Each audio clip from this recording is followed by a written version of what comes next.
সন্টে, happy teachers day, happy teachers day. বলো যা, পাগল টাগল হয়ে গেলে নাকি? আজকে টিচার্স ডে তো আমাকে কেন উইশ করছো? আমি কি তোমার টিচার্স নাকি? তোর থেকে বড় টিচার আমার কে আছে রে? তোর থেকে বড় গুরু আমার জীবনে কে আছে? ঠিক আছে, তোর জন্য জানিস আমি কতটা সেলফ ইন্ডিপেন্ডেন্ট হতে পেরেছি। হ্যাঁ,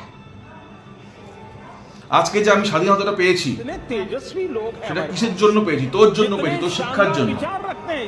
কি শিক্ষা দিলাম আমি? তুই কি শিক্ষা দিয়েছিস তুই জানিস না? তুই তো আমার কত বড় গুরু, তুই জানিস না তুই আমাকে কি শিক্ষা দিয়েছিস? এই যে আজকে আমি বাসন মাজতে পারি, জামা কাপড় কাচতে পারি, রান্না করতে পারি, ঘর ঝাড় দিতে পারি, জামা কাপড় ভাঁজ করতে পারি, বিছানা তুলতে পারি, আরো তো অনেক লম্বা লিস্ট, ঠিক আছে? এত কিছু করতে পারি, সেগুলো কোথা থেকে শিখেছি আমি? সেগুলোকে আমার মা শিখিয়েছে আমাকে, সেগুলো তো তুই শিখিয়েছিস আমাকে। তাই জন্য তো তোকে আমি হ্যাপি টিচার্স ডে উইশ করলাম।